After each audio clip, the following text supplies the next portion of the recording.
Olá, meus amigos, tudo bem com vocês? Sejam todos bem-vindos aqui ao meu canal. Hoje nós vamos falar nesse vídeo sobre o STF. Esse é um assunto que é inevitável que nós voltemos a falar sobre ele, dada as decisões, né, a repercussão que tem dado essas decisões do STF, principalmente no que diz respeito à votação lá da suspeição do Moro, né? E quando, por 3 votos a 2, eles entenderam, a segunda turma do STF entendeu que Sérgio Moro foi imparcial ao julgar o ex-presidiário Lula da Silva. Nós vamos também falar sobre a decisão do Marco Aurélio Mello em relação à ação que o presidente tinha movido lá no STF contra os governadores que estavam tomando medidas arbitrárias contra cidadãos, contra trabalhadores. Mas antes eu quero falar sobre a pandemia do vírus chinês. Meus amigos, antes de tudo eu peço a você que observe aí, se não é inscrito ainda, se você não for inscrito nesse canal, clique no botão inscrever-se, se inscreva agora mesmo. E ao final do vídeo, se você gostar, você deixe o seu like. Também compartilhe nos seus grupos esse vídeo para que mais pessoas sejam alcançadas. Então, meus amigos, nós vamos falar agora sobre a pandemia. E eu, antes de tudo, quero falar para vocês que ontem nós tivemos aqui uma notícia triste. Nós tivemos o falecimento aqui da minha sogra. Ela já estava há quase 3 anos internada, teve uns problemas intestinais, teve que passar por 5 cirurgias. E desde então ela vinha lutando, e lutou bravamente, mas infelizmente ontem Deus a chamou e ela então veio a óbito. E uma coisa impressionante que aconteceu, porque ela tinha, há uns 10 dias atrás, em uma das internações, uma das últimas internações dela, né, ela contraiu o vírus chinês. Foi dado então positivo no resultado do exame, só que ela não apresentou os sintomas do vírus chinês, porque ela vinha tomando muitos remédios, dada a sua condição, e então, provavelmente, por essa ingestão desses remédios, ela não teve então nenhum sintoma do vírus chinês, mas acontece que ontem o estado dela se agravou devido a um problema renal e ela acabou então não resistindo. Mas o fato é que o óbito dela foi atestado como Covid, como estão fazendo com todas as pessoas que morrem com o vírus chinês. Ou seja, as pessoas não precisam morrer em decorrência do vírus chinês, mas se estiverem com o vírus chinês, eles vão então engrossar esse número e vão colocar ali nas estatísticas como essa pessoa veio a óbito em decorrência do vírus chinês. Então, meus amigos, falando sobre isso, eu peço a Deus que esteja abençoando todas as pessoas que estejam nessa mesma situação, que estejam trazendo conforto ao coração de cada um de vocês, que a coisa realmente não é fácil. E nós temos então que lutar para que essa situação não perdure, porque é muito triste uma pessoa que não veio a óbito em decorrência do vírus, eles coloquem e você fica impedido de fazer o velório daquela pessoa e os parentes não podem se despedir do seu ente querido. E uma coisa absurda que também nós observamos lá é que as pessoas que foram lá fazer o sepultamento estavam vestidas como se fossem astronautas. Lembra muito aquela situação do Césio 137, se não me engano, lá de Goiânia. Tinha um alto teor de radiação e as pessoas então que trabalhavam ali, eles usavam aquela roupa, né, da cabeça aos pés, parecendo um astronauta. E tá parecendo assim. As pessoas agora que vão ser sepultadas estão passando a família está passando por essa humilhação e parece que aquele caixão ali é a coisa mais radioativa do mundo, a coisa mais contaminada do mundo. Se você pegar ali sem luva, você vai morrer. Então tá uma coisa absurda o que está acontecendo, sabe? E eu vou mostrar para vocês aqui, essa matéria aqui, por exemplo, deixa eu quadrar aqui. Em fevereiro não tem carnaval. Capitais de todas as regiões cancelam feriado e festas. Vocês se lembram que nós não tivemos o carnaval porque os nossos governantes Eles alegavam que ia ter aglomerações, então esse feriado do Carnaval foi transformado em dia útil para que nós não tivéssemos, então, aglomerações. Mas aí, pelo menos aqui no meu estado, mas eu acho que em outros estados também está acontecendo isso, o governo propõe antecipar feriados e medidas restritivas serão aplicadas para evitar aglomeração. Que é o governo do estado de Mato Grosso, ele propôs, parece que não, os deputados não aprovaram essa medida, mas ele propôs que se antecipassem os feriados e transformassem então dias úteis em feriado para evitar aglomeração. Ou seja, lá atrás eles transformaram o feriado em dia útil para evitar aglomeração. Agora eles querem transformar dia útil em feriado, segundo eles, para evitar aglomeração. Então eu não sei o que tem na cabeça desse povo, desses nossos governantes. Cérebro com certeza não é. E se tem cérebro, só deve ter o tico, né? Não tem nem o teco. Não tem 2 neurônios, porque não precisa ser inteligente. A pessoa não precisa ser nem um especialista para entender que quando você faz esse tipo de medida, isso não vai resolver em nada. Quando você restringe horário, eu já falei no vídeo anterior, você restringe os horários nos estabelecimentos comerciais, você vai causar aglomeração em vez de você não aglomerar. Então não dá para entender o que está acontecendo com essa gente, sabe? Mas agora vamos falar aqui do assunto STF, porque esse assunto é de uma gravidade, sabe? É uma relevância muito grande essas decisões que esses ministros têm tomado. Primeiro, o Marco Aurélio, ele nega a ação de Bolsonaro contra medidas restritivas de governadores. Eu acho que vocês se lembram que o presidente Jair Bolsonaro, ele entrou com ação no STF, pedindo que o STF, então, julgasse essas ações aí dos governadores como inconstitucionais, porque isso aí está sendo comparado a estado de sítio. E estado de sítio só o presidente da República pode decretar. E assim mesmo ainda tem que ser com a anuência do Congresso Nacional. E os prefeitos e governadores estão tomando essas medidas absurdas, umas medidas totalmente ditatoriais contra os trabalhadores. Tem polícia batendo em trabalhador, agredindo os trabalhadores. E o presidente está indignado com isso. Ele foi ao STF e o Marco Aurélio, como já era esperado, eu não esperava nada diferente vindo do STF. Se algum de vocês ficou surpreso, eu não fiquei surpreso de jeito nenhum com essa decisão. A outra situação, que também acho que ainda mais grave, é essa aqui, que nós vamos ver agora. Carmen Lúcia muda voto e STF declara que Moro foi parcial ao condenar o ex-presidiário Lula.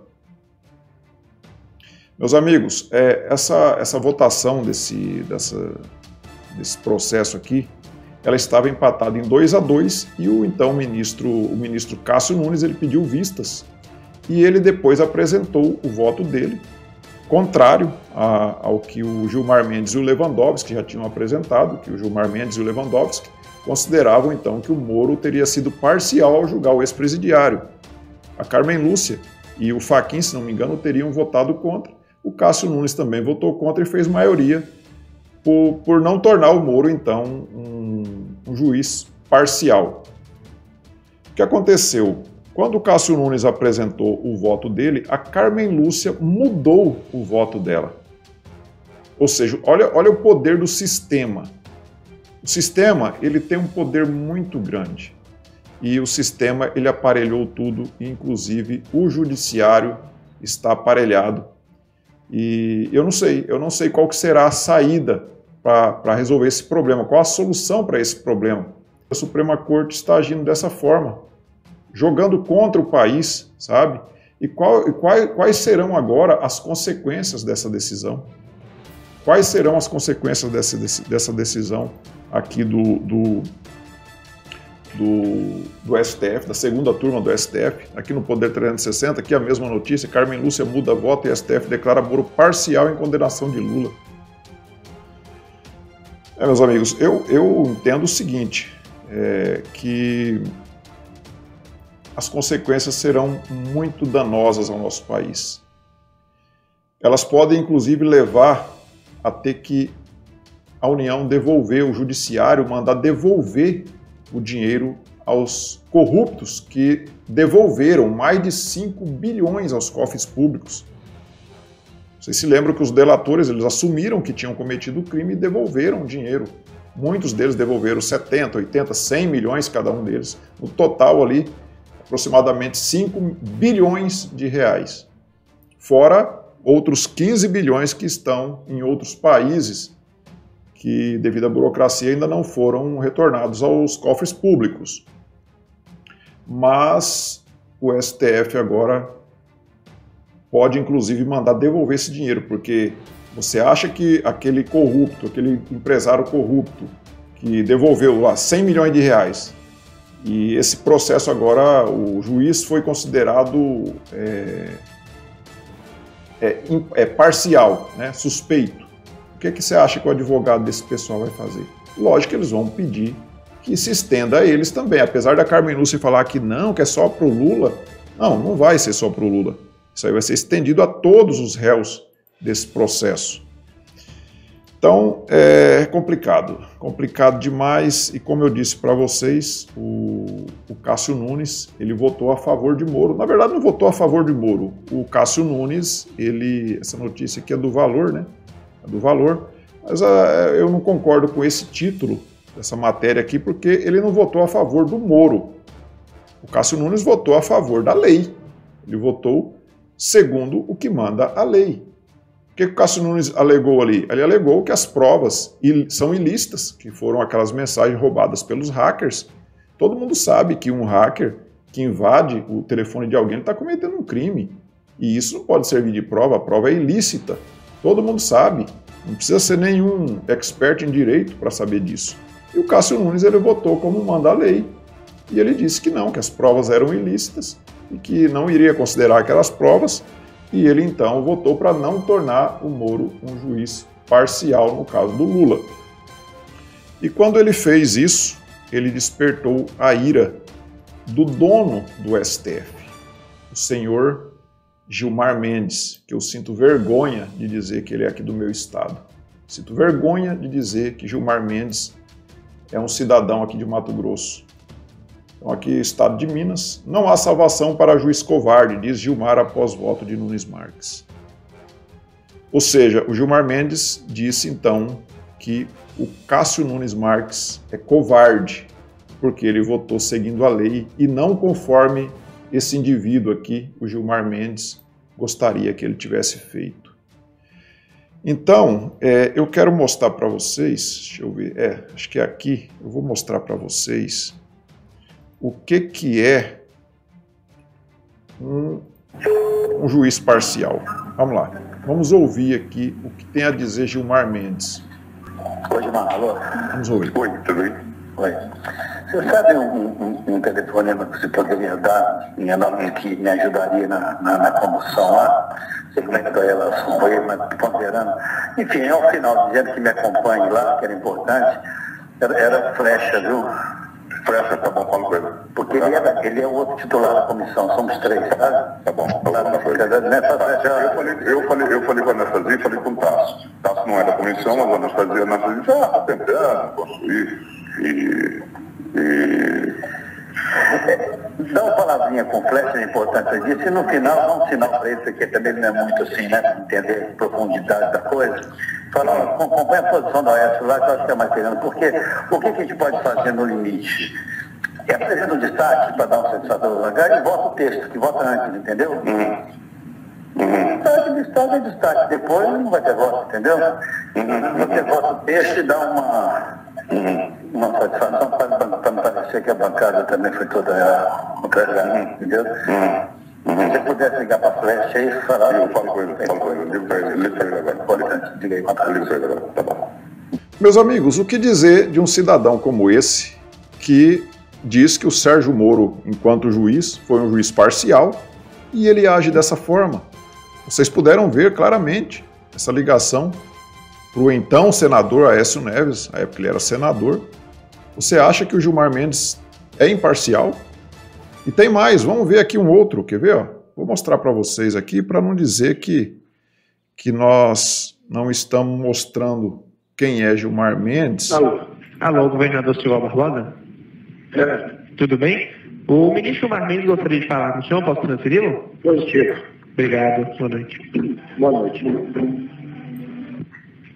Alô? Ilustre ministro, Governador, que confusão é essa? a barbaridade, ministro, é uma loucura, viu? Que coisa, eu estou sabendo isso agora. É, uma decisão aí do TOF, eu acho que ele pediram do Blairo, né? Uhum. E junto com o Blairo mandaram aí, meio de outros, uma delação desse Júnior aqui, desse Ararate, sabe? Uhum. Não, as coisas, assim, que nem uma busca e apreensão, assim, que o TOF determinou em casa, não tem nem sentido, diz que é um dinheiro que eu peguei na campanha para 2010, e que eu não sei o que é, que eu vou ter que olhar no processo, viu, ministro? E não tem, graças a Deus, não que levaram, a não ser uma arma com registro vencido, que eu achava que vencia porte, registro não. Então a única coisa, mais nada. Uma loucura, viu? Que loucura. É. Que loucura. Eu estou em protesto, eu vou começar com o Toffoli. Eu não sei o que é, foi embasado nisso. E falou que o cara que falou agora eu não conheço, eu vou ter que ir agora, o advogado está aí na manhã aí, pegar conta o que é esse dinheiro que ele fala, aí próximo de 4 milhões, que teria feito uma campanha, que ele teria dado para o Éder e pagar umas coisas, eu não sei o que é isso. Ou seja, o Gilmar Mendes, ele não conhecia o Silval Barbosa. Ele não sabe que o Silval Barbosa depois foi preso e que o Silval Barbosa teria montado uma verdadeira quadrilha para roubar o dinheiro destinado à Secopa, a Secretaria da Copa, que foi criada aqui no estado de Mato Grosso. E eles roubaram quase R$1 bilhão. A principal obra, que era da Copa para ser feita em 2014 para a Copa do Mundo, era o VLT, Veículo Leve sobre Trilhos, e essa obra não foi, ela foi apenas iniciada. Foram comprados os vagões, esses vagões vieram da Europa, estão apodrecendo aqui no relento. Já tem então 7 anos que esses vagões estão ali e com certeza já foram totalmente danificados pelo sol e a chuva. E o prejuízo foi cerca de R$1 bilhão. E o Gilmar Mendes, tratando com o Silval Barbosa, como se o Silval Barbosa fosse o cidadão mais honesto do mundo, e o Gilmar Mendes estava surpreso porque a polícia estava investigando o Silval Barbosa. Mas também tem o caso do Barata Filho, né? Quem não conhece, o Barata ele foi solto, parece que 3 vezes pelo Gilmar Mendes, um corrupto, todo mundo sabe, tem várias e várias notícias na mídia. Mas o Gilmar Mendes, ele acha... parece que tinha uma questão de... Um foi padrinho do filho do outro, de casamento, um negócio assim, sabe? E o Gilmar Mendes não se declara suspeito nesses casos. Assim como o Toffoli também não se declara suspeito para julgar o Lula, porque o Toffoli foi advogado do PT, né? O Lewandowski, um petista, o Fachin, por incrível que pareça, votou contra a situação. Parabéns ao Fachin nesse caso, por ter votado contra, porque o Fachin todo mundo sabe que é petista de carteirinha. Mas o Gilmar Mendes, ele manda ali no STF e ele influenciou sim a Carmen Lúcia, e a Carmen Lúcia foi, como também é do mesmo nível do Gilmar Mendes, né? Ela tenta disfarçar, mas ela é do mesmo nível, acabou também votando para tornar então o ex-juiz Sérgio Moro um juiz parcial naquele caso. Ele votou com parcialidade. Só não teria sido parcial se tivesse inocentado o ladrão, o ex-presidiário Lula. Para Gilmar Mendes, ele vive repetindo que o Lula tem que ter um julgamento justo. Justo para ele é o bandido solto. Para Gilmar Mendes, julgamento justo é quando o bandido é solto e inocentado. Nós temos uma insegurança jurídica muito grande. Fica difícil até para outros países investirem aqui no nosso país, porque nós não temos segurança jurídica nenhuma. O que um ministro fala hoje, amanhã ele pode dizer o contrário, sabe? Então isso causa uma insegurança jurídica muito grande e isso é muito prejudicial ao nosso país. Então, meus amigos, por hoje era isso. Eu peço a vocês que, se não for inscrito, que você se inscreva, curta, compartilhe esse vídeo. E nós nos vemos então numa próxima oportunidade. Tchau, fiquem todos com Deus.